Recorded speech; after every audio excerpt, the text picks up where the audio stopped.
I like to introduce myself these days as a multi-hyphenate old millennial, which means that I'm getting up close to 40 now, which is weird. And I remember very acutely in 1990, the 20-year anniversary of the first Earth Day. And my dad was at the front of the march in Los Angeles as a young college student at USC and studying microbiology. And I really felt like, you know, we saved water in our house, we composted, we recycled. I went vegetarian when I was 14 years old. I really thought that we had this under control. So when I went to school, I kind of figured, you know, I could study something that was a little higher level. And I went to school for social work and public health. And I learned a lot about what we can do. And in the last few years, I've learned about how it's not working and how none of it's worked. And all of the composting and all of the recycling has left us here. The thing is, this talk is really hard. It's not easy to listen to, and I'm going to apologize. Obviously, it's not easy to give, and I was looking through the slides today, and it choked me up just looking through the slides. And so I just want to warn you about that this isn't going to be easy. But at the same time, we owe it to ourselves to tell the truth. And as I was reminded, this popped up in my feed this week, the Greta Thunberg quote. When people tell me that we really wish that you would focus more on the things that were hopeful in this talk, I'm reminded that adults keep saying we owe it to young people to give them hope. But I don't want your hope. I don't want you to be hopeful. I want you to panic. I want you to feel the fear I feel every day. And then I want you to act. I want you to act as if your house is on fire, because it is. So that's what we're going to do today. So, like I said, two things today. We're going to tell the truth, and then we're going to talk about acting as if the truth is real. So basic outline of the talk, 2 parts. First is a little longer than the second. First part is headed for extinction, and the second part is what we're going to do about it. So a lot of you have probably come here today because you're dealing with some pretty big and troubling feelings about the human-induced changes that are affecting our environment, and obviously I am too. We'll be talking about the what, the why, the when, and the how of the climate crisis, and many of the reactions that you might have, like depression, denial, anger, acceptance. They mirror the traditional stages of grief. So I encourage you today to allow space for these feelings as they come up, and just know that just as you are not alone in this room, and there are a lot of people in this room, you are not alone in your feelings in any of this. It's big, it causes big feelings, and grief is not the least among them. So if you need to step out for a moment, that's totally fine. Like Nicole said, if you need to use the bathroom or just get some space to breathe, it's totally fine if you do that. We're not here to judge you. That's not what this talk is about. That's not what XR is about. But just pay attention. If you're feeling any feelings of disconnection from your body, that's a really common sign of anxiety, and this stuff is traumatic. So we expect that it's going to bring about those feelings. Like I said, I'm a social worker. I do a lot of stuff with trauma. I get it, and I feel it myself. We have a ton of information for you. And the information that I'm going to share in my portion of things comes from 3 particular sources.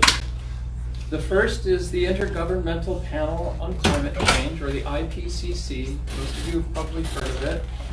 It's a UN body. It was established in 1988, and sorry, I'm going to make this. I'm not as young as Alyssa. Make the type bigger. It was established in 1988, and it's extremely influential in framing the climate crisis. The IPCC produces conservative analyses of climate data and has used modeling methodologies leading to systematic tendencies to understate, and that's important, to understate climatic forecasting severities. Additionally, IPCC prognoses for the likely outcomes of human attempts to positively influence climate systems rely heavily on unproven, as yet unscalable carbon capture and storage technology. These are things we don't yet know about.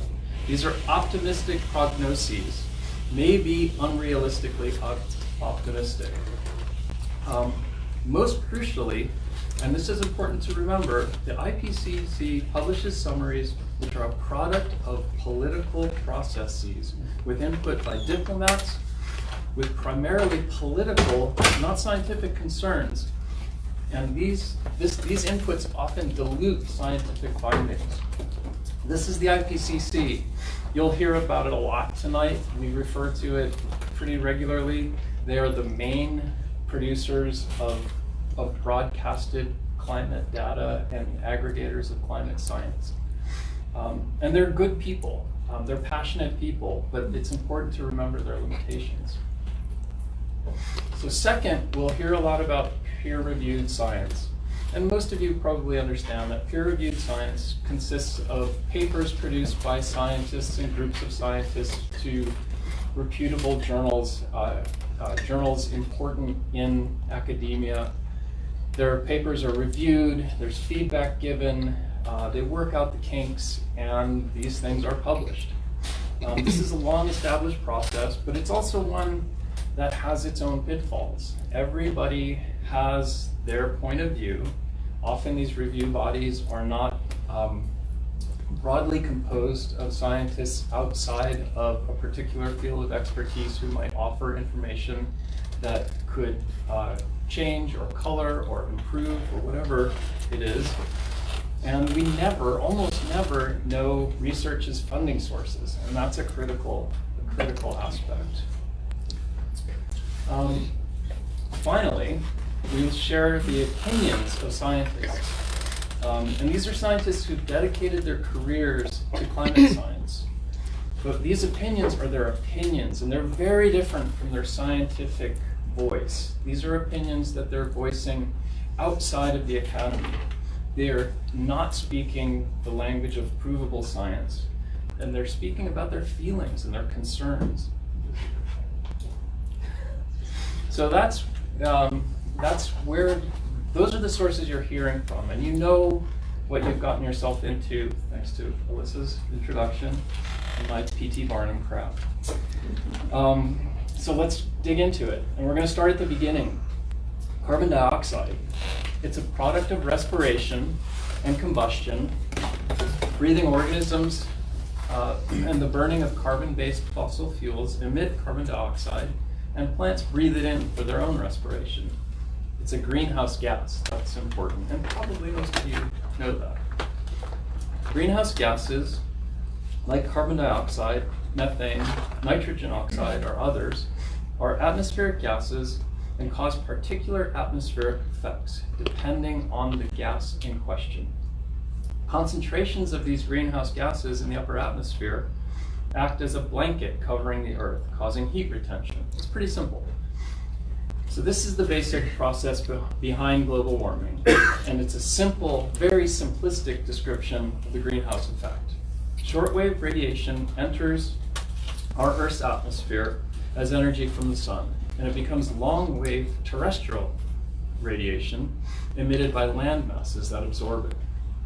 These long-wave values see water vapor, carbon dioxide, and other greenhouse gases as walls. They don't pass through them. They reflect back into the Earth systems, heating them further. So people understood that this process and that burning coal was likely to speed up this process. People understood this conceptually in 1896. So that's we've known about this for a long time. It's not been a mystery, and it's not debatable in any sense of the word. So we know that these carbon dioxide concentrations have been increasing, and we know that they are increasing because we have information like this NASA data. and it shows that there's been a linear increase in atmospheric carbon dioxide concentrations from 380 parts per million in 2005 to 410 parts per million this year. The blanket that's covering the Earth, retaining all of this heat, is getting thicker. So let's look at that same data, stepping back, and see where that concentration fits in human history. The recent linear increase in carbon dioxide concentrations starts to look a lot different, like an exponential increase in atmospheric carbon dioxide over the last 60 years when you plot it on a longer time scale, like this. See the beginning there of things at the Industrial Revolution in 1760? So now take a look at the acceleration in this curve at about 1850. That's when the Industrial Revolution is starting to spread around the world. Mostly at that time fueled by burning coal. There were some waterworks and that sort of thing, but coal was the principal fuel. This is the boundary of the pre-industrial baseline, or baseline temperature. And you're going to hear a lot about X number of degrees over baseline. That is what it's referring to. And so in 1950 or so, the economy saw a huge post-war growth. There was fuel, there was industry, there was activity everywhere around the world. And this was everything you can think of that was being burned. Coal, oil, compressed natural gas, even wood in some places. And the consequence of burning any of those things is more carbon dioxide in the atmosphere. So you see how this just starts to skyrocket after 1950. So this third graph here shows carbon dioxide, atmospheric carbon dioxide concentrations over the last 800,000 years. And this is a snippet of geological time, a very different time scale from the post-war to now time scale. And this graph shows that 300 parts per million atmospheric carbon, parts per million of atmospheric carbon have not been exceeded during our history on Earth. And that's only 310,000 years for the oldest Homo sapiens fossils. Not until the last century, not until about the sinking of the Titanic. A recent study estimates that current levels of carbon dioxide, over 400 parts per million, have not been seen on Earth in at least the last 3 million years. So we crossed that threshold, that 300 parts per million threshold, in 2016, and it's a dubious milestone, and really, we're not looking back, honestly. So historically, carbon dioxide concentration and temperature directly correlate. As atmospheric carbon dioxide concentration has increased over the last 120 years, so has temperature anomaly, or the difference from average baseline temperature. Today, we're between 1 degree and 1.2 degrees Celsius over pre-industrial baseline. And don't be fooled by that small number. Remember, the difference between weather and climate is the difference between the temperature in your neighborhood and the temperature in neighborhoods at that moment all over the world over time. So to put this in perspective, a framework of planetary boundaries was defined in 2015 aimed at identifying environmental limits within which humanity might safely exist. Atmospheric carbon dioxide is considered a planetary boundary parameter, one whose zone of uncertainty has been defined within a 350 to 450 parts per million range. It's a very narrow range. This zone is considered an area of high risk, beyond which climatic temperatures and other planetary systems are likely to transition into unprecedented and possibly irreversible states very different from what we know today. We continue to register record atmospheric carbon dioxide values on an almost monthly basis. We're not giving up on this. We're just cranking this stuff out. Our last atmospheric carbon dioxide density hovered at about 415 parts per million. And that's an increase of 15 parts per million in less than 3 years. So think about that relative to the boundary parameter in climatic temperatures. We're cranking this shit out. like there's no tomorrow, and let's make sure that there's no tomorrow. The graphs here show global consumption of fossil fuels, the concentration of carbon dioxide in the atmosphere, and the temperature anomaly over the 1951 to 1980 average period. These three curves are pretty similar, you can see that, as a result of a correlation between the factors, while the temperature plot shows a particularly fast spike since 2010. Who's on the hook for that? You gotta wonder. The IPCC tells us there's a broad consensus in the scientific community that human activities are responsible for the global warming experienced since the start of the Industrial Revolution. The predominant greenhouse gas causing this warming is carbon dioxide, primarily emitted from the combustion of fossil fuels.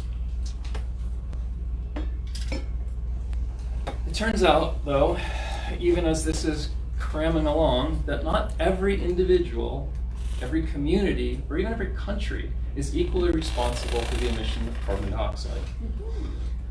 It's not a surprise, probably.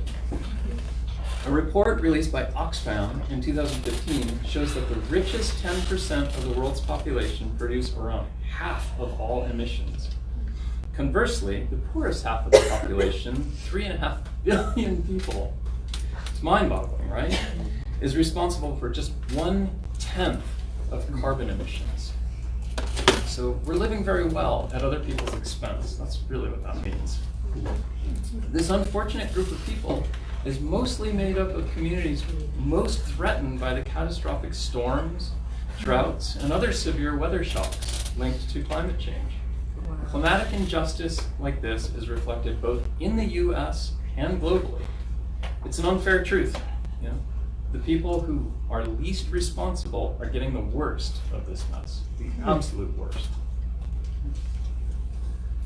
So just as certain countries disproportionately emit atmospheric carbon, that's us, in case you were wondering, average warming is not being distributed equally around the planet. The highest increases in average annual warming are the red and purple areas on the map. You can see where that's all falling. It's primarily the Arctic, but also disproportionately affecting Africa, Asia, Canada, and Greenland, which may or may not be for sale, right? The biggest polluters are offshoring the warming of their pollution, and this is what it looks like. It's really an unjust mess, and that's important to remember. So the world's nations cumulatively realize the gravity of this reality. They agreed to rein it, rein it in hopes of limiting atmospheric warming by doing two things. In the UNFCCC's words, the Paris Agreement's central aim is to, 1, strengthen the global response to the threat of climate change by keeping global temperature rise this century well below 2 degrees Celsius above pre-industrial levels. And 2, to pursue efforts to limit the temperature increase even further to 1.5 degrees Celsius. The Paris Agreement was adopted by consensus in December 2015, with 196 nations committing to a plan to reduce greenhouse gas emissions to preserve the Earth as we know it. This was pretty well everyone. 11 nations, including Russia, which is one of the biggest polluters on the planet, signed but not ratified the agreement. So, as you know, here the Trump administration withdrew the US, the world's greatest carbon emitter, within 6 months of taking office. Joining Syria, which was unable to participate in this because Syria's been absolutely horribly at war. And Nicaragua, who found themselves unable to sign on because of an unwillingness from wealthy nations to say, we're really going to help you poorer nations who we've stuck up against the wall. So only us, Syria, and Nicaragua are not participants in the Paris Agreement. All right, so thanks to Trump, we're out of Paris. What are the likelihood of making these goals anyway? Doesn't matter. The IPCC reports model future global temperatures based on 4 different scenarios, and we're going to look through these scenarios through the presentation. They're referred to as representative concentration pathways, or RCPs, ranging from very optimistic to very pessimistic. RCPs describe target radiative forcing for 2100, and radiative forcing is roughly the amount of heat the Earth will absorb from the sun in 2100, depending on atmospheric concentrations of greenhouse gases, depending on the condition of our atmosphere. So you got that? It's pretty simple, right?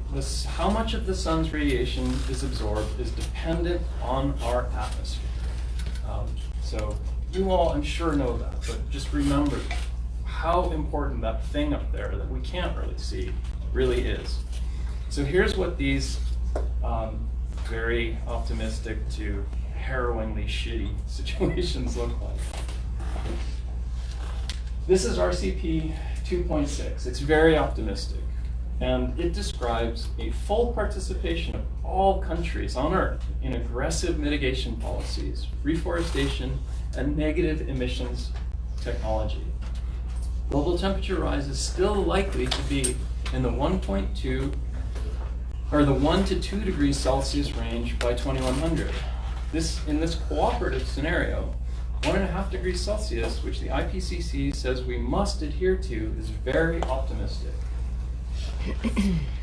So RCP 4.5 is just optimistic, and this would require substantial changes in our current energy systems and land use policies, deployment of carbon capture and geologic storage technology. Global temperature in the 2 to 3 degree rise is likely by 2100 in an optimistic world. Pessimistic. Greenhouse gases peak around 2060, and then they decline through the rest of the century. Global temperature rise is likely in the 2.5 to 3.5 degrees Celsius range by 2100. Excuse me. All right, very pessimistic. This is our status quo. I wish I could say that this isn't where we are, but this is where we are today. This is what we're looking at. It's continued business as usual. The absence of integrated climate policies. That's the United States again, pulling out of Paris. And a continuation of the current trend in energy demand and greenhouse gas emissions around the world. Global temperature rise here is likely to be in the 4.5 degree to 5 degrees Celsius range by 2100. And to give you some context there, global temperatures seem not to have exceeded 2 degrees Celsius over pre-industrial baseline during the last 2.5 million years. And that's 8 times as long as we've been here on Earth. In 2017, a study was published evaluating the probabilities of reaching different temperature ranges by 2100.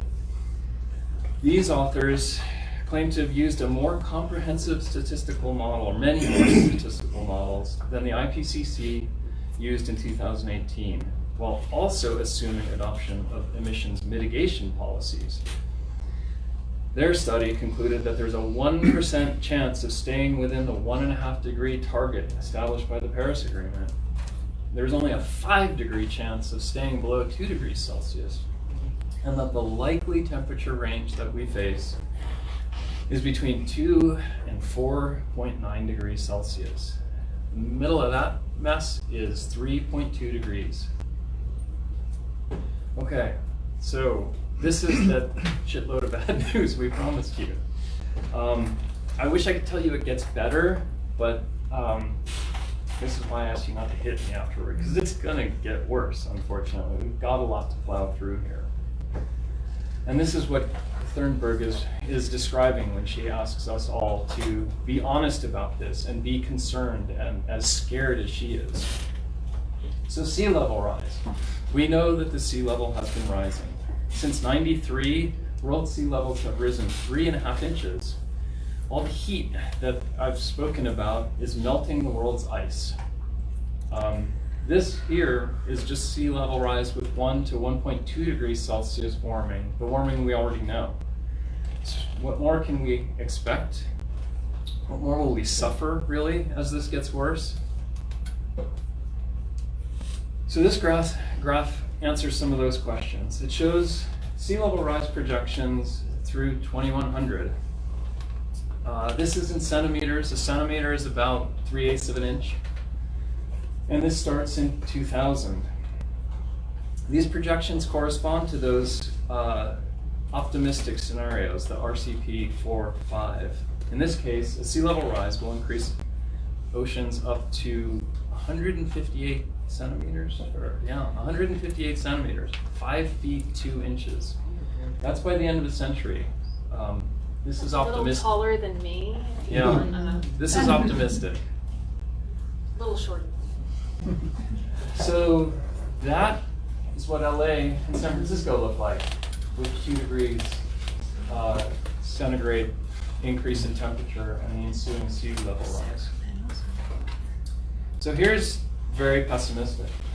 Let's just cut almost to the chase.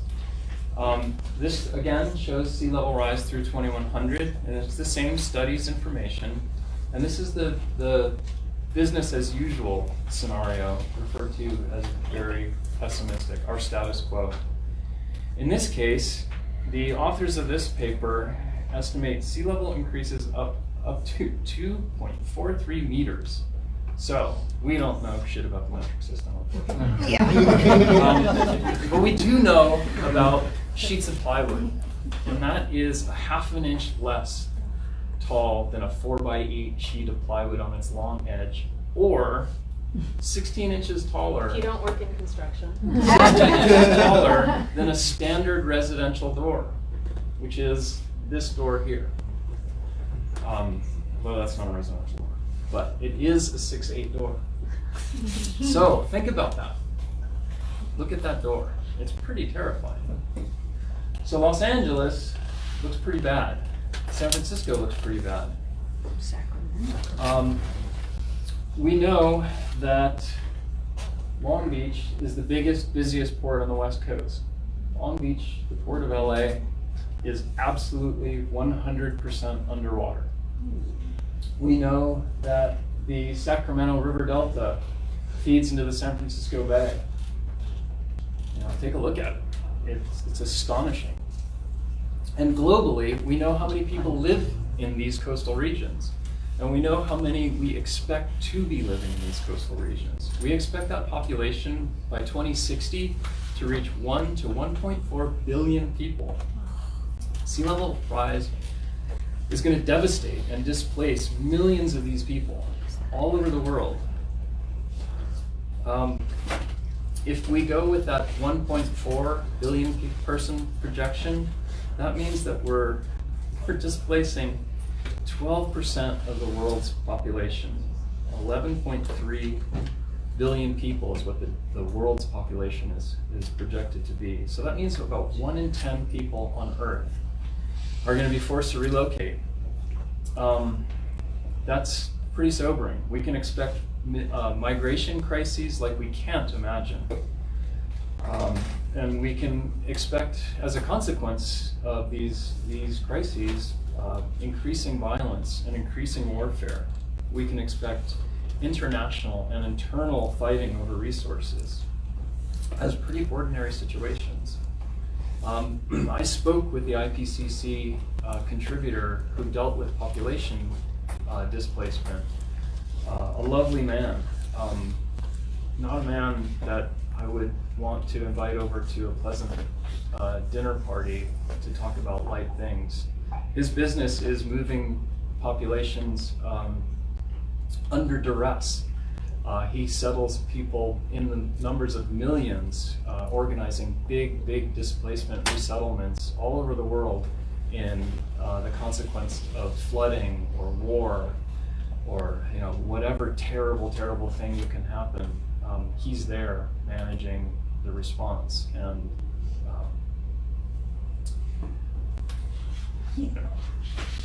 that's a lot of people.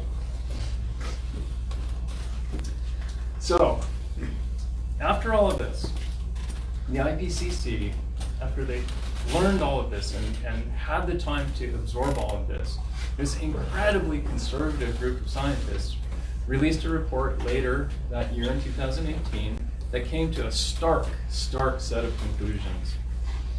And these conclusions were that the effects of 2 degrees warming are much worse than 1.5 degrees. So if at all possible, we must maintain 1.5 degrees of warming over the pre-industrial baseline. And the consequences of even meeting this threshold will be severe. That even this 1.5 degrees Celsius increase is not a safe level of climate change. We're already seeing the impacts of 1 degree to 1.2 degrees Celsius warming all over the world. And it's not good. It's not safe. We know that. Think about the last 5 years in California. Drought, king tide flooding, wildfires, climate migrants in the southern border. It's harrowing. I'm an occasional working photographer putting things out to the press. And I did a project photographing the campfire burn zone on the 100th day after ignition. We had these fires here after Malibu. It's sobering stuff to see firsthand. And we will see more of it. We will absolutely see more of it. We know this. And this is 1 degree to 1.2 degrees Celsius warming around the world today. So one unyielding actuality we're already experiencing is that a warmer climate causes extreme weather events to occur more frequently. And extreme weather events are dangerous for us, obviously, and they're dangerous for the ecosystems we depend on. It's hard or even impossible to attribute a particular natural disaster to global warming. But science knows that the severity and rate of occurrence of these disasters increases as a consequence of global warming. And we know this for the following 2 reasons, and they're elementary scientific reasons. Soil, plants, and bodies of water, as they heat, experience higher rates of evaporation, leading to higher frequencies and intensities of drought. And a warming atmosphere holds more water vapor, increasing the risk of extreme rainfall events and strengthening storms into more powerful storms than they would be ordinarily. The following examples of extreme weather events over the last decade are demonstrably more dangerous and more extreme in these cases due to anthropogenic climate change. That means here, right now, we know that these following things were made more intense by our actions and how they affected our climate systems. It's already here. So, Sandy. Everybody knows Sandy, and everybody probably knows someone who was affected by Sandy all over our country. We know that global sea levels rose since 1880 8 inches. Sandy's flooding, due to that 8-inch rise, caused 27 square miles more flooding due to Sandy than had Sandy occurred in 1880. The floods in Louisiana in 2016, 40% increase in this area of heavy rains due to atmospheric climate conditions. Harvey in Texas, and Houston gets battered over and over and over because of this. Climate change made record rainfall in Houston roughly 3 times more likely and 15% more intense. And we know that these events were terrible in the US, but disproportionately, we see the effects of our changing climate impacting people in the global south. These are places that typically don't have the infrastructure that we have to deal with these sorts of events. They just don't, and there's no way around it. We saw the National Guard go out and help out in all of these cases that I spoke about. These countries don't have that option. In 2008, Nargis, which was the biggest cyclone ever to hit Myanmar, and Myanmar is not a significant contributor to global warming. Not by a long shot, not even close.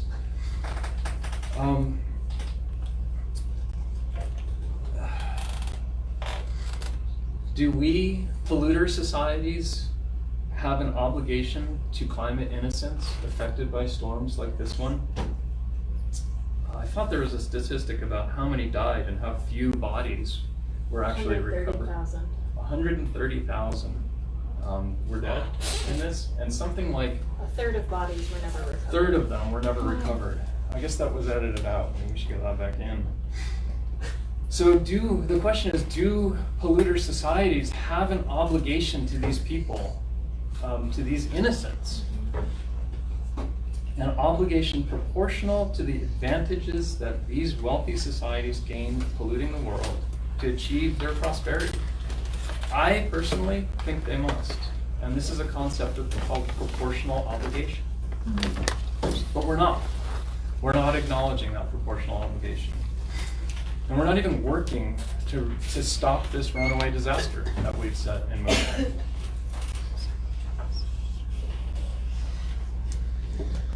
So, in order to make our 1% chance of achieving the best case goal of less than 1.5 degrees warming that I spoke about earlier, and that the IPCC says we have to make, our atmospheric carbon output must be decreased systematically and immediately by amounts that are hard to imagine today. If the EU and the US, the world's largest polluters, were to meet their 1.5 degrees Celsius Paris Agreement obligations by 2030, they would have to cut emissions by 1/8 every year to do so. This obviously isn't happening, right? Atmospheric carbon concentrations are continuing to increase every year.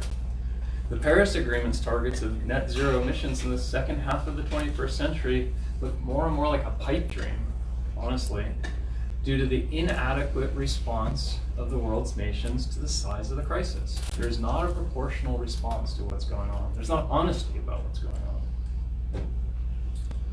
All right, so we've set the ground here. You have an understanding of what it is that we're talking about and the mechanisms by which it works.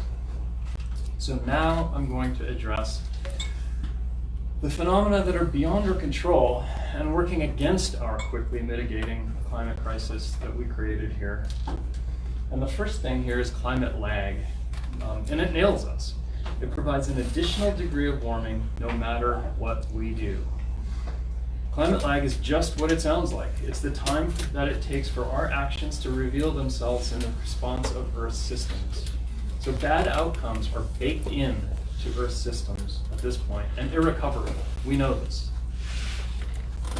So this graph shows the time it will likely take for the Earth to achieve equilibrium relative to our carbon dioxide impacts. Notice that the peak of atmospheric carbon dioxide has occurred in the last 100 years. Now take a look and appreciate how long it will take for temperature and sea level rise to absorb this quick CO2 spike and its consequences, define stability. That right there is climate lag, and it's a bitch. You can't work around it. This stuff is baked in. And because of this, we can expect another degree of warming that we can do nothing about. And additionally, there are interdependent systems actions, some of which warm our planet ordinarily, and some of them will be thrown into overdrive by global warming. These are called feedback loops. And feedback loop is the reinforcing interplay of individual phenomena that strengthen the outcome of the result of their interactions. And our influence has already strengthened natural feedback loops. And some of these feedback loops, we don't know for sure, but it's apparent that they might have already achieved an unstoppable state. Wildfires, they're an example of a feedback loop triggered by rising temperature. Here in California, we know that extreme wildfires are no longer extreme. They're normal. This is ordinary life today. Last year was the worst fire season in the state's history so far, right? 6 of the worst wildfires in California's history burned in the last 3 years. So biggest, most costly, or deadliest, those aren't titles that are held for long anymore here in California. And really anywhere in the West. Colorado sees similar problems, New Mexico, Wyoming, everywhere in the West. And the feedback loop relative to fires goes like this. Drought and high temperatures make wildfires more likely. Wildfires pump carbon into the atmosphere. That carbon pushes global warming, which make more droughts and higher temperatures and more fires. Human-caused climate change meant an additional 10.4 million acres of wildfire between 1984 and 2015 all over the world. That nearly doubled the area that would have been expected to burn in the absence of that warming. Globally, fire seasons have become 19% longer than historical averages. Wildfires not only release carbon into the atmosphere, burned vegetation no longer removes that same carbon from the atmosphere. Dead plants don't breathe, obviously. The Amazon, which is very much in the news these days, absorbs 2.2 billion tons of carbon annually. That's why people call the Amazon the lungs of the world. At 3 degrees Celsius warming, the Amazon begins to burn uncontrollably. Uncontrollably. Obviously, that's a problem. So the next feedback loop is the albedo effect. And this one affects Arctic ice sheets and inland glaciers. And it's really simple. You wear a black shirt on a hot day like today outside, and then you put yourself on that day outside in a white shirt, and you're pretty damn well sure you'd rather be in the white shirt, right?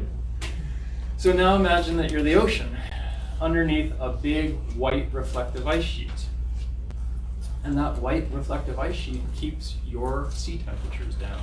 You are walking around out there as the ocean. So now remove the ice and imagine how much of that heat is absorbed by that dark, deep blue of deep water ocean.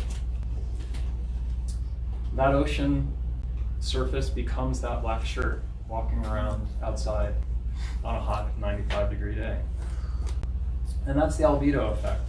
Albedo is the measure of solar radiation reflected relative to the total solar radiation received by a planetary surface. So a white planet necessarily absorbs less solar radiation than a dark planet. The less icy a planet is, the more sea and soil that's exposed, the more radiation it absorbs. It's real common sense. So the feedback loop then is pretty easy to imagine. Less ice, more heat into the soil, warming temperatures, and on and on and on. So according to the Polar Science Center at the University of Washington, there has been a steady decline in polar ice over the last 4 decades. The center's scientists predict that polar ice will be gone as early as the 2030s. The first occurrence of an ice-free polar region is being called the blue ocean event. And some scientists suspect that it may be an irreversible state. And that's a feedback loop spun out of control. Permafrost is any ground that remains completely frozen for at least 2 years straight and represents an opportunity for just a devastating change in our atmospheric environment. Almost a quarter of the northern hemisphere's landmass is permafrost. And it's a massive area, obviously. And permafrost, unlike many other things, the only other type of ground that holds methane are bogs, peat bogs. But permafrost holds vast amounts of methane. And methane is the most powerful greenhouse gas of all. Its warming potential in the atmosphere, and I want to make sure I get this right, is approximately 84 times that of carbon dioxide in the first 20 years of its release. So for 20 years, it's working at an 84-time advantage over carbon dioxide if you're betting on this. So as the world's permafrost thaws, the methane that it holds begins to be emitted, both slowly and in large belches. And every release releases enough methane to melt more permafrost. It's astonishing. Here, I'm looking for something particular, and here it is. Studies show that permafrost is very vulnerable to slight temperature increases, and that a 50 gigaton methane release is a plausible event, whether progressively or suddenly in an enormous belch. Such a release would have a warming effect of about 2/3 of all atmospheric carbon released since 1850. Scientists warn that, quote, the global warming triggered by the massive release of carbon dioxide may be catastrophic, but the subsequent release of permafrost methane may be apocalyptic. And this is these scientists speaking out of their scientific voice. And so the last feedback loop we have here is last because I think it's the hardest for us to imagine. These other things are relatively distant from us, right? But the last one is a total loss of cloud banks in the atmosphere. And this is how this one works. Stratocumulus clouds shade large portions of the Earth from the sun's rays. And that shade, sensibly, lowers atmospheric temperatures. Higher atmospheric temperatures caused by the effects of all of the mechanisms of global warming I've addressed already are lessening cloud cover. It takes cool, damp air to make clouds. It makes sense. You learned that in a classroom probably a lot like this one a long time ago.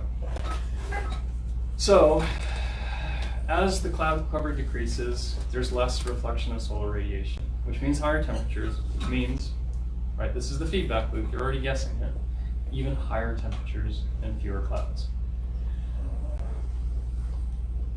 So, imagine living in a world with no clouds, and imagine all of the feedback loops that we haven't identified yet.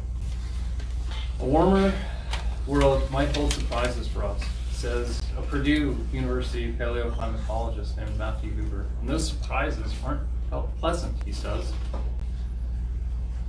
So let's look at a phenomenon that's not a surprise, but it's no less concerning in how all of this works. It's called the grand solar minimum. We know that solar heat radiating down on the Earth varies in cyclical patterns. A solar minimum is a period of least solar activity in the 11-year solar cycle of the sun, which is called a Schwab cycle. During this period, sunspot and solar flare activity diminishes and often does not occur for days at a time. And these are things that put enormous amounts of energy out of the sun into the solar atmosphere and travel to us in the solar winds. A grand solar minimum is a period of successive low Schwab cycles historically associated with climatic cooling, such as the Little Ice Age, right? And I chuckle because the Little Ice Age was from 1300 to 1870. And that was a tremendous period of growth in human history. In 2008 and 2009, NASA scientists noticed that the sun is undergoing a deep solar minimum, stating solar activity that creates higher temperatures experienced here on Earth are at a cyclical low. We're experiencing a very deep solar minimum. This is the quietest sun we've seen almost in a century, said Dean Pesnell of the Goddard Space Flight Center. This is a solar minimum as we might expect to see in an ice age. So if it's this warm now, what's going to happen when the sun heats up again? Consider this. There's a point at which you take a rock, you push it to the top of a hill, and it rolls downhill, and it achieves a momentum that's too quick for you to stop. So that point of momentum faster than you can stop is a tipping point, right? And so you take all of these feedback loops that I've discussed, and you don't even look at necessarily all the feedback loops that I haven't discussed, and you think about where the tipping point might be. We may have already passed global warming's tipping point, and I'm sorry to be the one to tell you. So imagine these tipping points happening in ecosystems all over the world, interacting and reinforcing one another, and becoming tipping cascades. Frame this in terms of the domino effect and consider the interconnectedness of our Earth systems and environmental processes. All of the feedback loops I talked about have tipping points in which the loop is runaway. Each feedback loop affects another, and tipping points become an unbroken chain of events. Think of a runaway train of falling dominoes. And so this graphic here is a more thorough accounting of a variety of potential feedback loops, many of which I didn't speak about. And the feedback loops are color-coded according to the estimated thresholds where global temperatures trigger tipping points. And the arrows show the potential interactions among feedback loops that could generate cascades. This is really a picture of a nightmare. These cascades represent self-reinforcing feedback loops, which could push our Earth's ecological and climate systems toward a planetary threshold that, if crossed, might prevent the stabilization of our climate, even at moderate temperature rises. A domino-like cascade of melting ice and permafrost, warming seas, shifting ocean and air currents, and dying forces could tilt our planet into a hothouse state, after which human efforts to reduce emissions to affect temperature stabilization will be increasingly futile. Toss in where we are in the low point of the sun's swap cycle to be thorough. We're supposed to be in an ice age, a little ice age, but an ice age. So, aren't you glad you came here to hear all of this? Sorry, it's not easy, and thank you for coming and bearing with this. But there are other ecological pressures still to look at, and my time involves more bad news before you get a listen. Sorry. We face other ecological pressures that will dramatically affect how humankind will be able to live on Earth in the future. So let's get those out of the way before we move on to what Alyssa's got for you with what you might do with all of this bad news. So plastic pollution, deforestation, soil erosion, water pollution, food scarcity, coral reef collapse, ocean acidification, war over resources, and as we're already experiencing, increases in displaced peoples as a consequence. This really doesn't get better. Only 3% of the water on Earth is fresh water, much of it locked away in polar ice. 69% of it is locked in polar ice. 30% of fresh water is located underground, and what we see as streams, rivers, and lakes represents only 1% of all fresh water. And we depend on this, obviously. And obviously, there's just not much of it. Water shortages may affect 5 billion people by 2050, leading to violent conflict, which we see already, and other societally destabilizing threats. Epidemic disease, sanitation failures, irrigation failures, famine. In industrialized countries, 70% of industrial chemical waste is dumped untreated into bodies of water. And this pollutes rivers, reservoirs, lakes, seas, groundwaters. Lack of regulation and inadequate supervision lead to polluted water, even in our so-called developing world.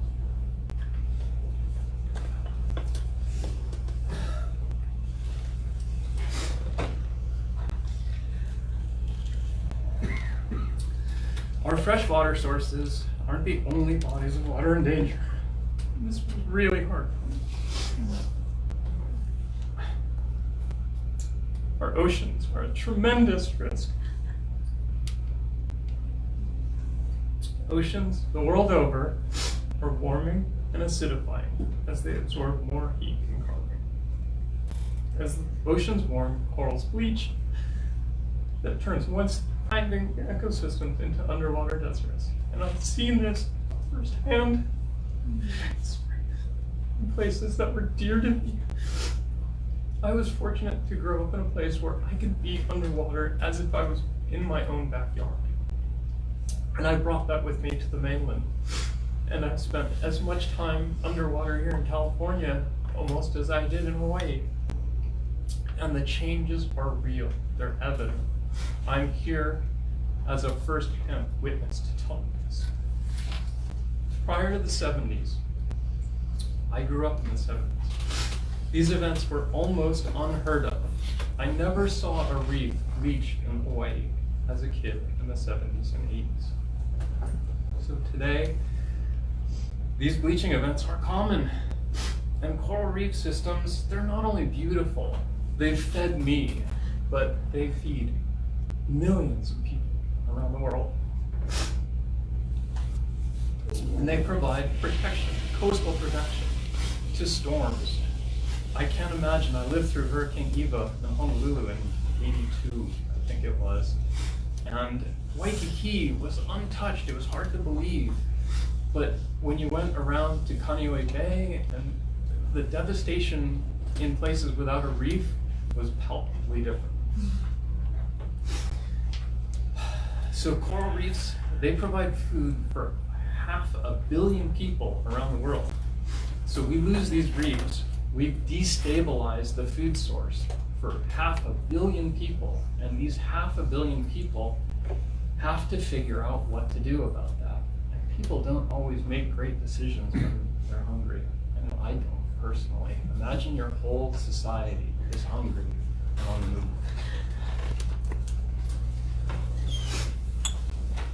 So ocean acidification is taking place at rates not seen for 300 million years prior to the Earth's largest mass extinction. And it took 10 million years to recover from that mess. Carbon sequestering in seawater is accelerating as well, with grave prospects. According to the article, it's not the greatest title, but it's called Accelerated Modern Human-Induced Species Loss, Entering the Sixth Mass Extinction. Previous geological cataclysms show that the thresholds for another cataclysmic event to be recorded in our Earth's geological record. We know when it happens.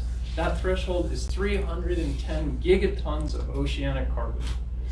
Status quo behavior will cause us to hit this threshold in the next 100 years. We are already introducing carbon into our atmosphere at rates exceeding those of the largest mass extinction on Earth. Why not the oceans too, right? I mean, what the fuck is a threshold except, you know, an opportunity to cross into another exciting trip into the unknown, right? That seems to be the way we're addressing this. Except it's not unknown. We know what happens. We see it in our geological record. And yet another ecological pressure on the planet's systems is deforestation. Human beings have felled 46% of the planet's trees to date. Deforestation consequences include soil erosion in the absence of solid root structures to hold soils in place, water cycle disruptions, that's earth to sky and back again, rain, additional greenhouse gas emissions, and biodiversity loss. Forest animals without a habitat, that's what that means. Trees aren't only pretty, they've got jobs to do, they've got work to do. The planet evolved, our Earth evolved with 50%, almost 50% more trees than we've got now. What does this mean for the complex systems that our Earth evolved with? You know, that evolution was aided, incredibly powerfully aided by the presence and work that trees did. And here's another pressure, one that you are all well aware of. Because if you walk on the beach here, or you are in the water, you're picking up this shit. And it's plastic pollution. Coastal countries were estimated to generate 303 million tons of plastic waste in 2010, with up to 14 million tons of that entering the ocean that year. The amount of littered plastic is expected to increase by an order of magnitude by 2025. That's 10 times. Less than 10% of the plastic we produce is being recycled. Toxic microplastics are now found in ocean plankton and propagate up the food chain from the ocean surfaces to its deepest canyons, killing sea creatures throughout the water column.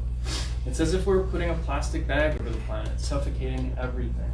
Every time I go surf, I paddle out past the lineup and pick up a fucking plastic bag, or I pick up a floating straw, or some chunk of a food wrapper.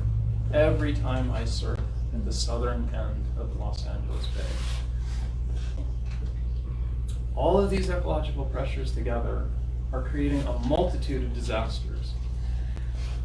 And this is the one that is potentially most terrifying for us humans to face. It's certainly the most miserable of these disasters. As the planet heats up, plants no longer thrive. That's pretty simple. Increased carbon dioxide levels alter the protein, vitamin, and micronutrient content of rice grains, causing health consequences, including malnutrition. Other agricultural products will lack vitamins and minerals needed to sustain the lives of those eating impacted produce and grains. Hunger spawns conflict. Cannot stress that enough. Hunger spawns conflict. And whether that conflict is directly violent, in the moment, at the place, at the locale itself, or migration related, it's a compound disaster. People are hungry and they are at war, or they are subject to predation by people trying to control food sources. Since 2005, global hunger has been steadily declining, but global warming has been a factor in causing that line to float back up towards hunger, with dire consequences for the so-called developing world. Yemen, South Sudan, Somalia, northeast Nigeria are experiencing conflict-driven food shortages and are home to 60% of the human population experiencing food insecurity today. Imagine a starving country bristling with guns and a population unable to feed itself. This will describe a high number of conflict-ridden client states of regional and world powers, and the suffering in them will be great as people fight to control food stocks. Once again, the countries that contribute least to climate change will be affected first. They are becoming hungrier places, and they need to resign themselves to a more violent future. Another pressure we visit on our planet is simply killing the animals and plants we share it with. We've driven many of them to extinction just to replace them with more of us and our livestock. Of all of the mammals on Earth, 96% are livestock and humans. Only 4% are wild mammals today. Since 1970, we've lost 60% of the world's wildlife. Today, 1 in 4 mammals, 1 in 8 birds, a third of all amphibians, 70% of known plants are endangered. A third of insects are endangered, and we've lost 2.5% of insect biomass every year over the last 30 years. These are our pollinators. These are the creatures that prevent the world from being choked with waste. In 100 years, at this rate, all insects may be made extinct. Extinction and loss of diversity is not limited to animals and plants. It is estimated that 90% of the languages currently spoken will become extinct by 2050, often because of the disappearance of the indigenous cultures that speak them. We are killing the Earth's animals off, just as we kill off one another and unique human cultures. The extinction catastrophe is measurable. Though we consistently underestimate the losses we're causing, we do, however, understand that the rate of human-caused extinctions relative to the Earth's background rate of extinction are high.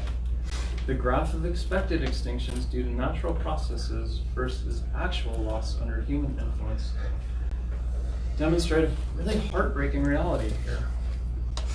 It's important to hold in your heads the reality that we depend on the world to function as it evolved for our own survival.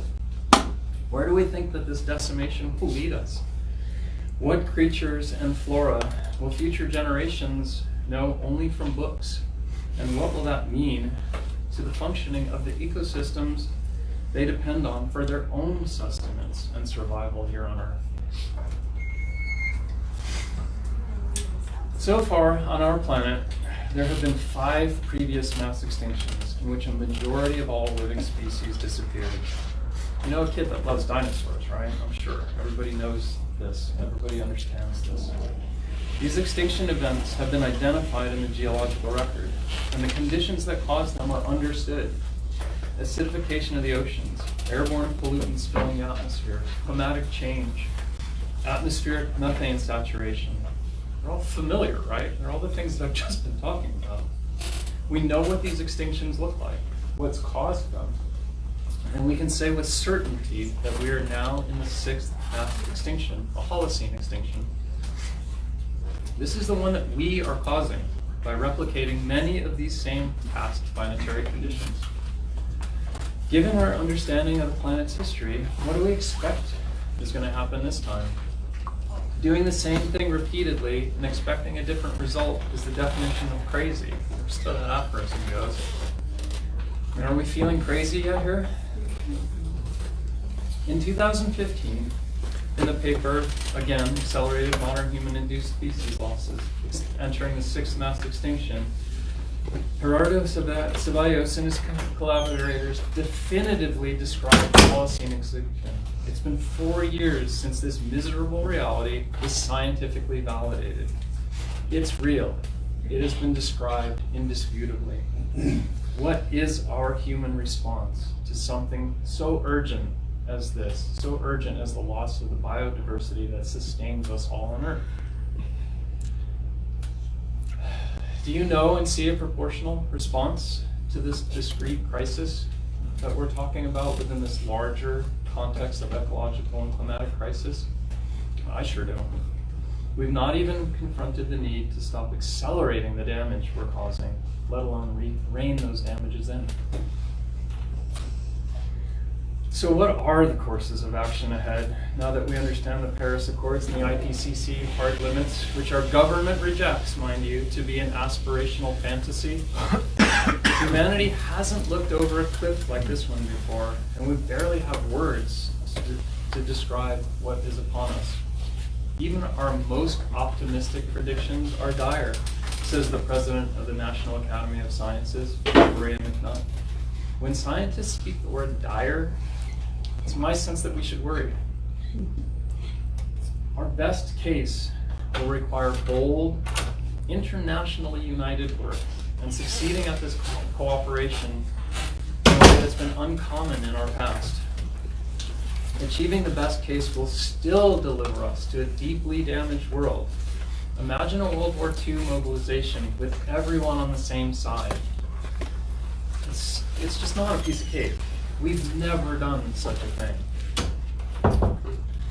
And today, we're really at a place where we'll discover our mettle as a species, and solutions will demand these sorts of previously unimagined scenarios.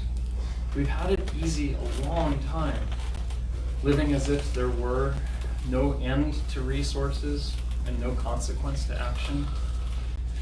Those days are over, and they were really only an illusion. This is a line in the sand, and what it says to our species is that this is the moment, and we must act now. The next few years are probably the most important in our history. That's Deborah Roberts. She's the co-chair of the IPCC Impacts Group. I agree with her. The next few years and all that occur in them are the most important in our history. The next year may be the most important in our history with this upcoming presidential election. And this is going to remain the truth from here on. Every year is going to be the most important in our history. We can't go back. We can't go back to where we are today. We've not used the time that's been available to us, our knowledge, or this crisis' mounting urgency to make a dent in it. We must use everything available to us, starting with real, unified concern. A concern for our present reality, a concern for where we are today, and how we must act right now. There are no more tomorrows left to begin addressing this crisis. There just aren't.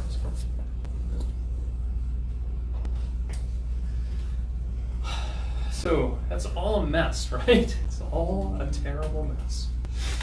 And so let's go back to atmospheric carbon and global warming, holding on onto that idea of no more tomorrows to act. With the reality about a perfect tomorrow, a fantasy tomorrow, really.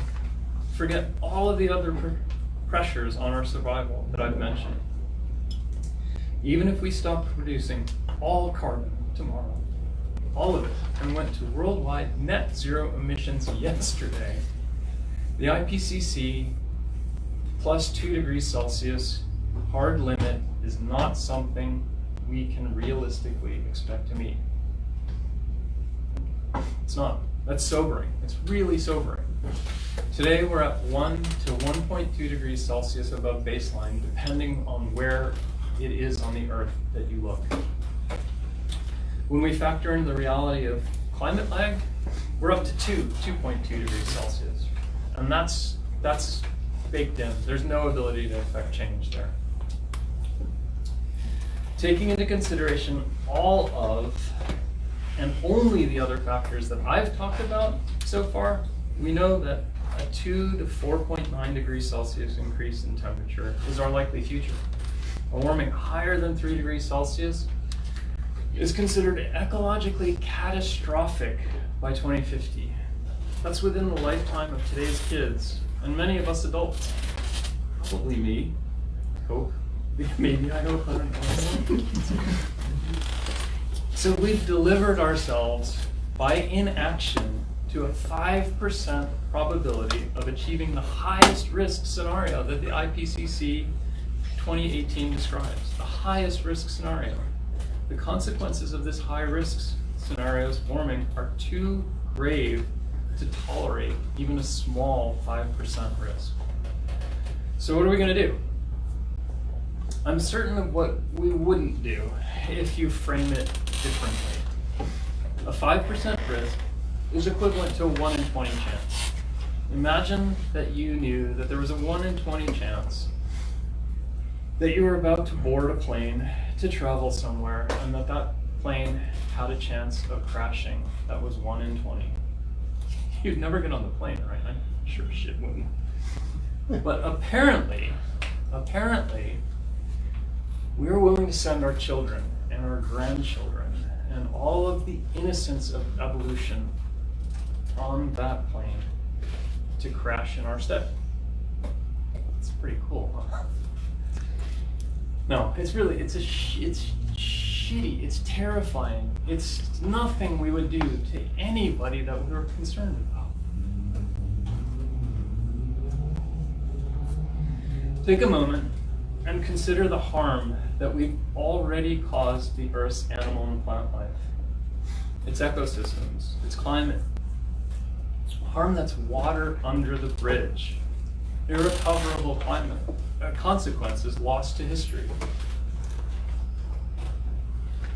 Sorry about these photographs. These are mine, so if you want to come after me for these, knock yourselves out.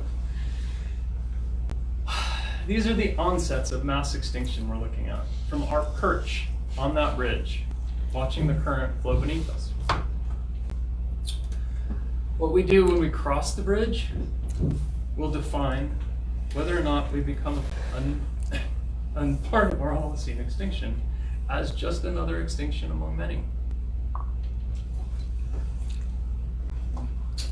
We still may have a chance to rewrite our role in this mess as we stand on that bridge. We may. It's a chance. It's not a guarantee. We can understand and acknowledge our culpability and work to stop the status quo from delivering us into disgrace. Honestly, real disgrace. Do we want to own the contemptible mantle of being the cause of the end of the miracle of earthly evolution we know?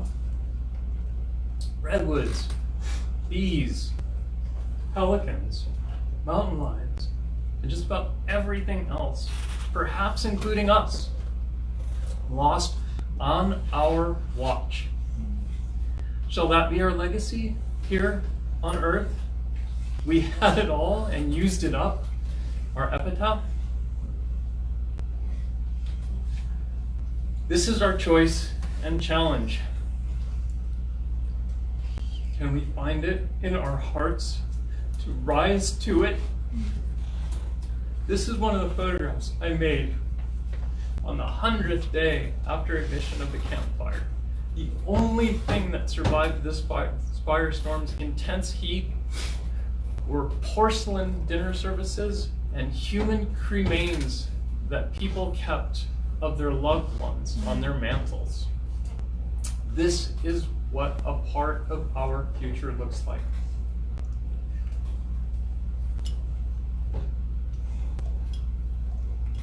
Alarms are ringing. It's like a deafening, piercing smoke alarm going off in the kitchen. We have to put out the fire. That's Eric Solon.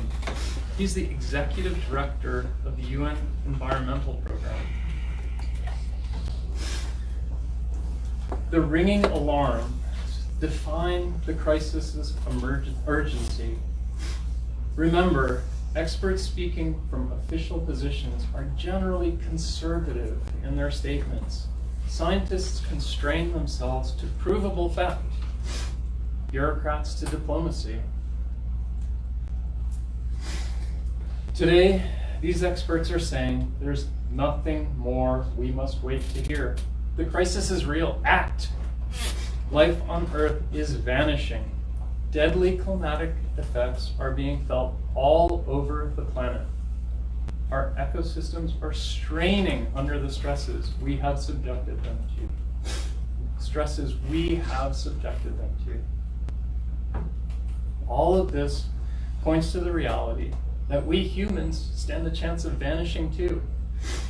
We might vanish to join all of those that our actions have already sent into oblivion and will send into oblivion. And through all of this, we return here. The warming scenarios we face culminate with a possible existential threat to humanity. We may join the dodo, woolly mammoths, passenger pigeons. I could go on. In our future, danger is inevitable. We're looking at 50-50 odds of seeing catastrophic conditions on Earth in this century. It's the toss of a coin. How do we reconcile our responsibility for creating even betting odds for the extinguishing of the marvel of what our planet evolved to be? What it had been before we had exploited it as if it was an infinite system, incapable of being affected by our irresponsible actions. Reconciling this needs to account for the nauseating reality that we own these odds. We created these odds. Oops, that was not what I intended. To not act is morally indefensible. To not clean up our mess will be the last human failing. Today, this burden is on our shoulders. There is no longer a tomorrow to put this off to. There are children alive who will suffer the consequences of our ill-advised actions and subsequent inaction. This is an anguishing knowledge to possess, and I'm sorry that I've been the one to impart it, if you didn't already suspect it. Dr. Kate Marvel of NASA's Goddard Institute wrestles with this anguish every day at work, and these are her words. I have no hope that these changes can be reversed. We are inevitably sending our children to live on an unfamiliar planet. But the opposite of hope is not despair, it's grief. Even while resolving to limit the damage we can mourn. And here, the sheer scale of the problem provides a perverse comfort. We are in this together. The swiftness of the change, its scale and inevitability, binds us into one. Broken hearts trapped under a warming atmosphere.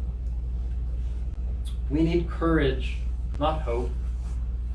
Grief, after all, is the cost of being alive.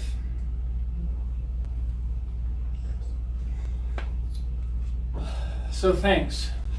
Thank you all for sitting through this and being open to listening to what I've had to say. It's hell. It's really hell. And it doesn't get easier every time I present this. Take a moment to grasp and grab a hold of what this presentation has stirred in you. Understand that my goal has been one of relaying the unvarnished truth of the climate emergency. Understand that I'm as racked in presenting this talk as you might be sitting there now, absorbing what I've just said. Every time it kills me. Every fucking time. That's it for me. Take some time here. Speak to your neighbor. Get a hug, give a hug. Alyssa's gonna ideally mop this up. For me, it feels a lot like despair. And it feels a lot like anxiety. It feels a lot like my trauma response kicking in and me not wanting to listen anymore. And then if I think back on my training, and thank God a lot of years of therapy, I think about what's the opposite thing that I can do from what I'm feeling right now so that I can keep going, so that I want to keep eating and drinking water and holding on to the people that I love. And for me, the opposite of action, or the opposite of inaction, the opposite of despair, is acting. It's doing something. What else can we do at this point, right? So let's step back and really look into the void, and we're going to turn towards action. So this graph, a lot of graphs, I know. This graph shows all of the carbon emissions by sector in 2017. Everyone bears some responsibility for where we are now. And we all bear some responsibility for where we go from here. Even the conservative IPCC, remember them? They said last year, climate change demands rapid, far-reaching, and unprecedented changes in all aspects of society. All of them. All aspects of our society have an impact on the planet and how its land is used and how all of our lives are used. The footprint of buildings on the planet, right here, very, very small, right?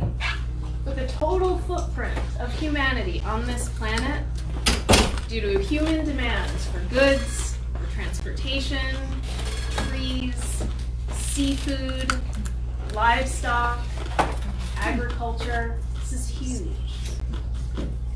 We, all of us, every one of us here in this room, we have some ability to change how we use our resources. We have some responsibility to do what we can to shape that change. So what might transitioning to a healthier planet look like? So it's 8 o'clock. We've been talking for a while about how burning fossil fuels affects our planet, right? So maybe we use less. But we don't just do it by replacing fossil fuels with renewables, right? That's just business as usual with another name. We do it by increasing efficiency in the things that we use, and we work on reducing our overall demand for the power grid. We don't really have a choice right now. How we do it, it's not rocket science on this point. I mean, we know this. We know that renewable energy costs less per kilowatt hour than burning fossil fuels. In most parts of the country, it's cheaper for our energy companies to buy wind and solar than it is to buy coal or natural gas. Why do we keep pulling this shit out of the ground? This is crazy. Then there's geothermal heating and cooling. It's also effective, it's ecologically sound, it's established in the market. It's not that hard to do. The way our cities are built, the way our towns are set up to get people from point A to point B, it's so broken. We have to fix this, and we know how to do it. We know how to build streets that encourage people to walk. We know how to build streets that encourage people to ride their bikes and feel safe doing it. We know how to build streets that encourage people in, neighborhoods that encourage people to take public transportation. If we move away from single occupancy cars, who drove here? Because I did too. It means cleaner air. It means safer streets, it means healthier people, and it means a healthier planet. I studied this for 3 years in grad school. We know how to do all of this. It's not hard. It's so frustrating to even have to talk about it. There are so many ways we can change how we grow and transport food. This is also something I studied in graduate school. And there are so many ways that we can care for the earth that gives us that food. We call it regenerative agriculture. And here in California, because we're one of the biggest bread baskets in the country, around the world, we have to turn our agriculture away from monocropping and we have to turn it into regenerative agriculture. It promotes the health of pollinator populations, it supports insects in their fight for survival, and we can't survive without any of this. It helps us. Trees are our most effective proven technology to remove carbon from our atmosphere. Miracles. But remember, we've already cut down half of our planet's trees. At this point, we need more carbon sinks than we need chimneys. Undeveloped, human unimpacted land provides more space for diverse environments to emerge and to help reintroduce wildernesses that have been destroyed. Unfortunately, as we know, the worst period for U.S. environmental policy in our nation's history is now. The Trump administration has rolled back or is working to roll back 84 environmental protections right now. And if we're not active, or if we're not trying to remove the obstacles between the polluters and the last drops of profit, we're just paying them to exist. China does this to the greatest extent, but the US is number 2. Almost $450 billion that we pay to fossil fuel companies. I mean, think about what that could do for our health. Think about what that could do for any of the things that we need. And as we remember, our current administration has rejected the Paris Agreement, even though we know that the Paris Agreement is not enough to bail us out. We sell public lands to coal companies, even though we know that burning coal makes us sick. We cut funds for renewable energy. And if we look at this graph of carbon concentration in our atmosphere and all of the different political responses over the last 30 years, you can see that this line is not changing. We keep doing things, and none of the things that we're doing are even slowing down this pathway. And it's not like they're lying to us. They're saying it right to our faces. Climate catastrophe is a business opportunity. Secretary of State Mike Pompeo said this year, 2019, that a reduction of Arctic sea ice opens up opportunities for trade. This isn't even the Secretary of State who worked for ExxonMobil. Our last Secretary of the Interior, this guy who's responsible for our public lands, our wilderness. He's a former oil industry lobbyist. He's now a current oil industry lobbyist once more. And he told us this year that he has not lost sleep over these record CO2 levels. He hasn't lost sleep. I've lost so much sleep just this week. Every night this week. Our public servants are not serving the public good. They occupy their government offices that we pay for to serve corporate interests on the other side of a revolving door to extractive and financial industries. And then this one just speaks for itself at this point. I have a hard time reading it, but I will. The demonization of carbon dioxide is just like the demonization of the 4G. Oh my God. Wow. And as a Jew, I find this person pretty offensive. And then there's this guy. The concept of global warming was created by and for the Chinese in order to make U.S. manufacturing non-competitive. And we can see where this is taking us right now. It's to the brink of, you know, a trade war for sure, but maybe something else. So lest we pat ourselves on the back for electing Barack Obama president, I worked damn hard in 2008. Let's remember that he approved extraction and pipelines to transport oil across our wild lands. Quadruple fracking. And he doesn't lie, he's not exaggerating. The US surpassed Russia and Saudi Arabia in oil production during the Obama administration. Does this look like a society that's taking the climate crisis seriously? Corporate capture refers to the means by which an economic elite undermines the realization of human rights and the environment by exerting undue influence over domestic and international decision makers and public institutions. So for every $1 that the oil, gas, and coal industry spends on campaign contributions and lobbying in DC, it gets back $119 in subsidies. Whether a Democrat or a Republican is in office, the oil industry is always here. So the best possible electoral outcomes, like we saw in 2018, still only leave us with solutions that quite honestly are kind of tepid. If we can't wait until election day, what do? What happens if this administration wins another 4-year term? You better support Bernie Sanders. He's the only one that's dealing with it. Yeah. Well, Jay Inslee actually had a more radical approach, and he just dropped out. Right, so now we have Bernie. So we'll continue. So whatever the wording of the climate legislation, whatever its compromises or its honestly uninspired enactment, all our fingers crossed, all of us in this room, that it even gets passed at all, or maybe even introduced, because that would be nice. We already know what's needed. We need vast and permanent changes in our society. The changes that science is telling us that we need to make just to survive. Whoever's elected, whatever they're proposing, this is the answer. And all of these congressional resolutions have to meet us here. But remember, CO2 emissions and the temperature continue to rise. And so, that's where we're at. As near as I can tell, I got some extra shitty truth. This is it. And the truth is that it has to be stopped. What's the option otherwise? Some of us might have the privilege to move or buy land. I sure as shit don't. Like I said, I'm an old millennial. I have zero net worth.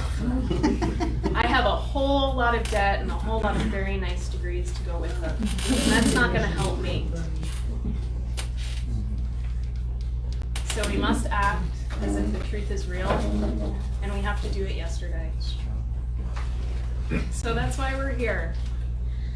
There are things that we can do, and there are ways that we can stop business as usual. We can stop the status quo and that inevitable outcome. We don't have to resign ourselves to this. I don't want to resign myself to this. XR has 4 demands, so we're mobilizing to meet 4 simple demands. The first is just that we tell the truth. That our governments declare a climate and ecological emergency in LA City, in Santa Monica, in LA County, in the state of California. Declare climate emergency. Tell the fucking truth. And then the second thing is that we act like that is real. We don't keep acting like this is some far off thing that isn't going to affect us. We have to go carbon neutral by 2025. It's our only option. Everything else is a half measure. The third thing is a little bit tough to explain. XR talks about a citizens assembly. And as a person who works in public health, I can tell you that we do this now. It's called stakeholder engagement. It's called talking to people. It's called bringing the people who are most affected by all of this, who are most affected by the policies that we're rolling out, who are workers, who are in unions, who are people on the front lines where there's oil being pumped out of their backyards, where refineries are belching this shit into the air. We all have to be able to participate in the policy making. We can't leave it up to politicians to keep deciding this because we've seen the effect. We've seen where the money comes from.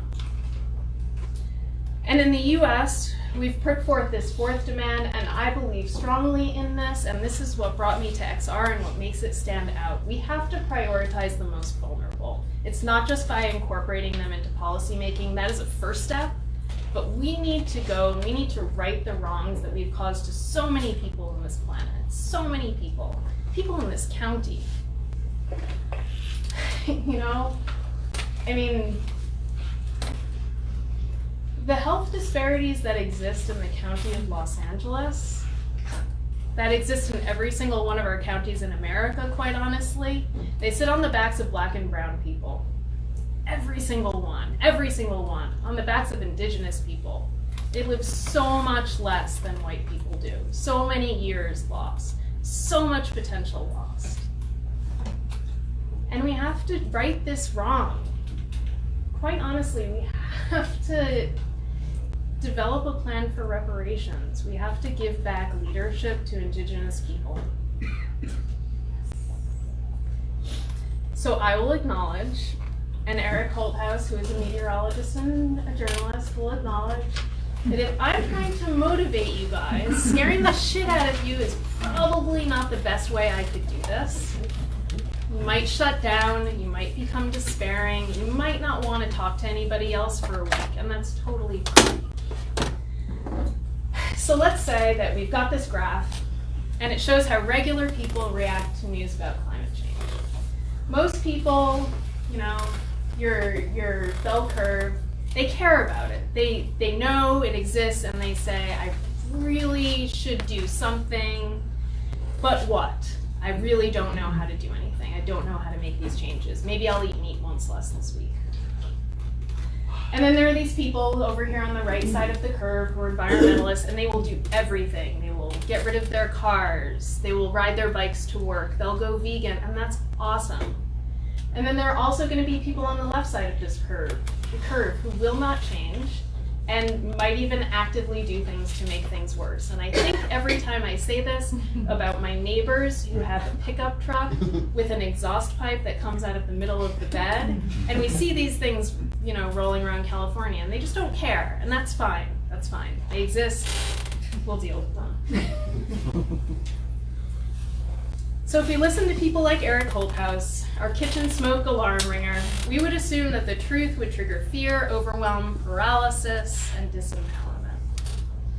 And because they would feel as though they cannot possibly make a difference, we cannot possibly affect the change, that folks are going to be way less likely to act in the face of this truth. So that's what the theory is. That's what we would say when we say, don't tell people so much bad news. It makes them sad. They lose hope. But we don't believe that. We think that the only thing that separates people on the right and the left sides of the curve is the awareness that there is a choice. That there is a choice and that we can choose to act. Most people are still going to be on the left side of this graph. And that's okay. But there's going to be a significant minority of people right here who will feel more motivated than they did before. Because this is actually the most important issue that they can imagine. And they now see that they have a moral obligation to protect the planet, the people, the plants, and the animals that have done absolutely nothing to cause this problem. We can call these people upstanders, and we do. They're people who will stand up for what they believe in. But how? Especially if most people honestly have no plan and no inclination to change. And here's where Erica Chenoweth comes So this is Erica Chenoweth. She's a professor of public policy at the Harvard Kennedy School of Government. And in 2012, she published a book called Why Civil Resistance Works, which is an analysis of 323 modern uprisings, so happening since 1900, in which she identified factors that ended up in the successful overthrow of the status quo. So in that book, she saw that violent rebellions were successful in 26% of cases studied. So about a quarter of the time, violent rebellions resulted in the overthrow of status quo. However, nonviolent rebellions were successful a little over 50% of the time, 53% of the time. So what that means is that nonviolent resistance has been twice as successful historically as nonviolent revolution, and bonus, less likely to cause social fragmentation in its aftermath, which, is usually a good thing. This is a numbers game. Of all successful civil movements of the past, what Chenoweth saw is that a mobilization of 3.5% of the population seems to be the magic number when it comes to getting what you want, achieving the desired outcome. We don't have to convince 51% of people to vote for a candidate. We don't have to convince 51% of people to join us in the streets. And fortunately, there's no electoral college here. There's just 3.5% of the population engaged in sustained nonviolent resistance. So let's talk about what this has looked like in the past. Gandhi is really our first example of what Gene Sharp calls consciously formulated strategies of nonviolent civil resistance. So Gandhi believed that oppressive systems could be modified or destroyed by a withdrawal of consent, by not submitting, cooperating, and obeying. He tried this first in South Africa, and then, as we all know, he brought those tactics back to his home country of India in order to overthrow British colonial rule.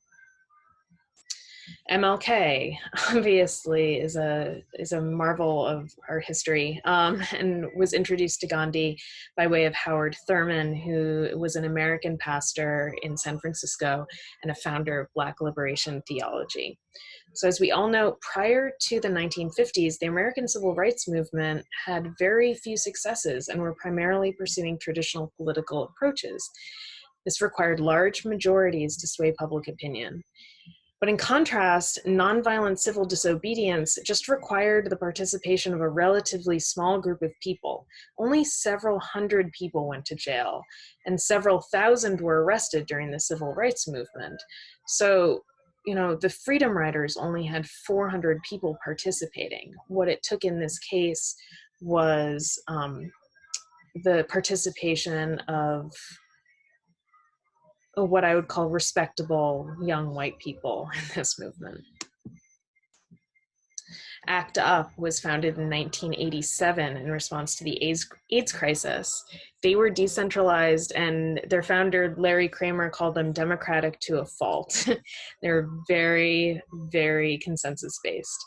ACT UP successfully advocated, though, for the expansion of services, support, and treatment for HIV/AIDS in the late 1980s, when there was so much stigma around this disease. And all the way through the 1990s, they were participating in these visually striking and disruptive actions, like shutting down the Food and Drug Administration, shutting down the NIH building, disrupting Catholic church services, and distributing safer sex materials at schools. And now this is normal. And more recently, nonviolent disruptive action has been employed in the defense of water and native lands, like the Standing Rock Camp, to protest and block the Dakota Access Pipeline. So this is nonviolent disruptive action. So there's some elements of it that we try to bring into these successful campaigns. First off, participants act respectfully towards their opponents. Modeling respect sets a tone for the change that we want to see in the world, right? Nonviolence does not mean that costs won't be inflicted on others. That's inevitable, and that's the intent. So for example, a roadblock is inconvenient to people. A boycott loses money for a large corporation. But the respect that we show amplifies our demands, and it opens the way to negotiate. If we act respectfully from the outset, it also helps to reduce possible escalation into violence. And ultimately that hurts people and that hurts our movement. Nonviolent direct action that's undertaken respectfully draws attention to the cause and allows people who are still skeptical to feel comfortable with the movement. So this was in St. Louis, and I lived in St. Louis for 9 years, and I was always struck by the tremendous segregation and the tremendous systemic racism that existed in that city. It wasn't a surprise to me that Black Lives Matter started. What was really gratifying to me to see was that it really opened up a lot of people's eyes to what's been going on in this country since its founding. So the actions must also be disruptive. It's not enough just to demonstrate or have a permitted protest and wave signs on the side of the street. The cost that civil disobedience imposes on the system must be made impossible to ignore. This requires disruption targeting major cities to get the attention of media, to get the attention of business, and most importantly, of governments. And beyond their beauty and their camaraderie, successful actions must be sacrificial.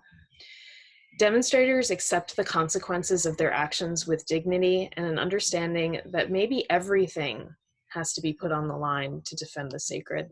This open willingness to sacrifice our comfort and security communicates how serious we are as a movement, both to potential allies and to decision makers.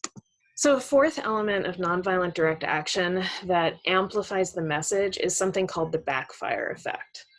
So if the action elicits a retaliatory response, like harm to peaceful protesters at the site or a harsh jail sentence, there's going to be public outcry and there's going to be more sympathetic coverage. Even people who aren't interested in the cause or who are kind of iffy on the methods will respond to cruel or unjust punishment. We remember these images of disproportional state violence, of unnecessary arrests and imprisonment. And we can contrast that with the composure and the respect of peaceful resistance. The difference in power is really dramatic.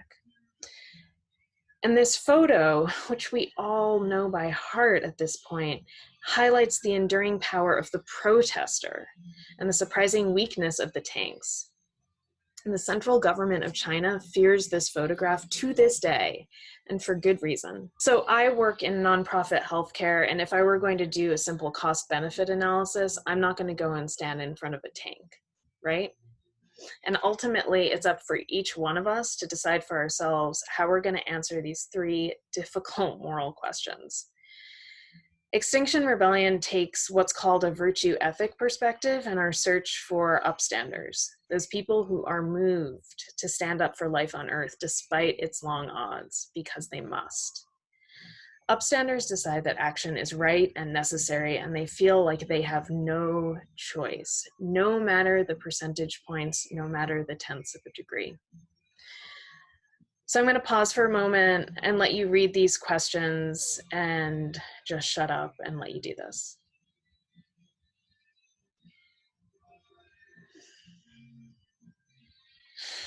These are not easy questions to ask of ourselves, and let alone answer.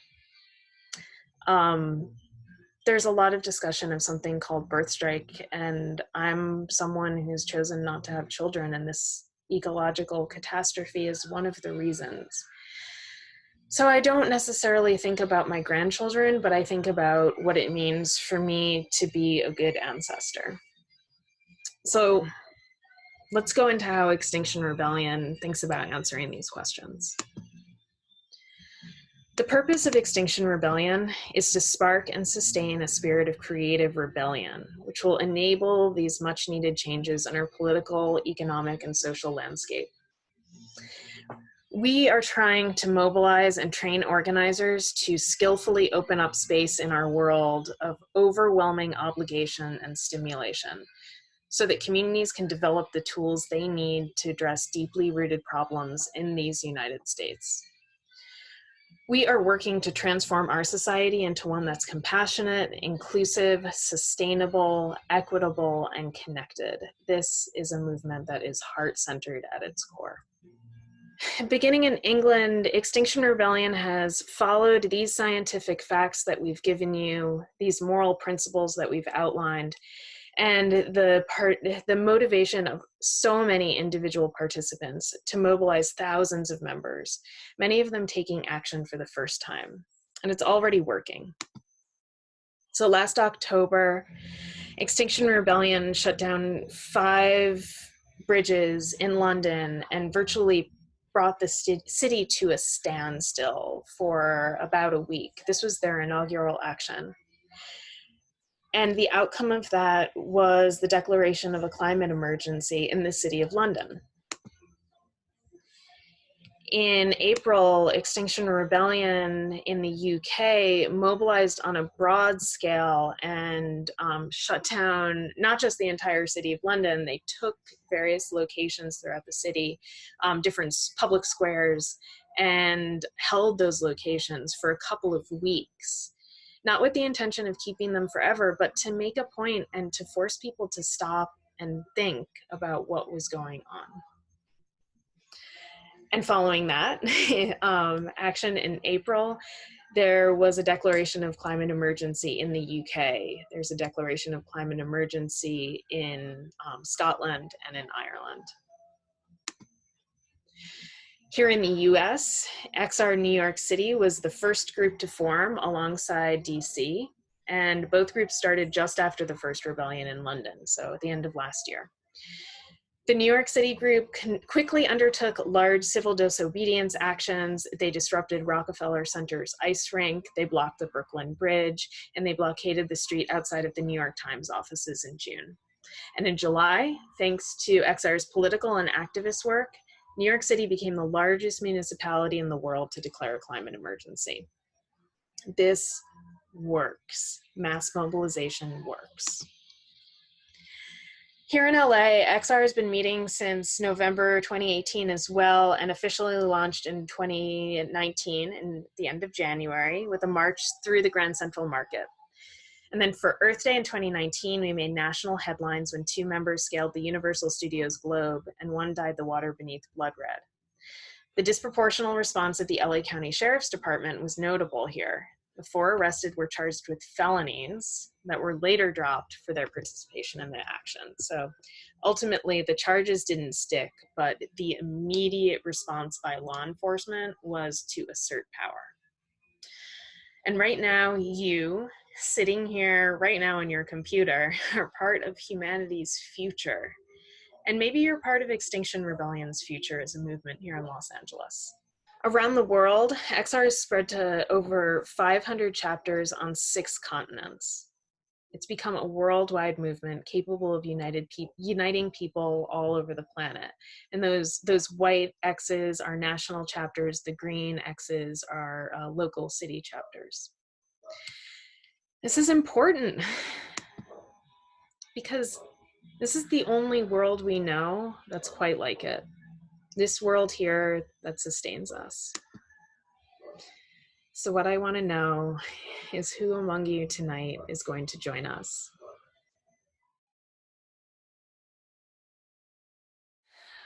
I want to thank everybody who helped put this group work together. We had 5 people in a working group that made this entire presentation and made it look amazing.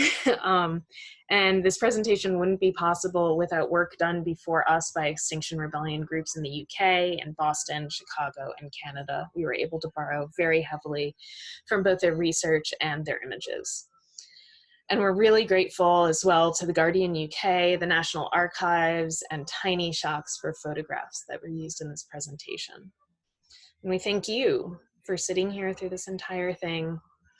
And I really encourage you now, knowing what you know, to get active, because our future as a species and as an interdependent system really depends on it.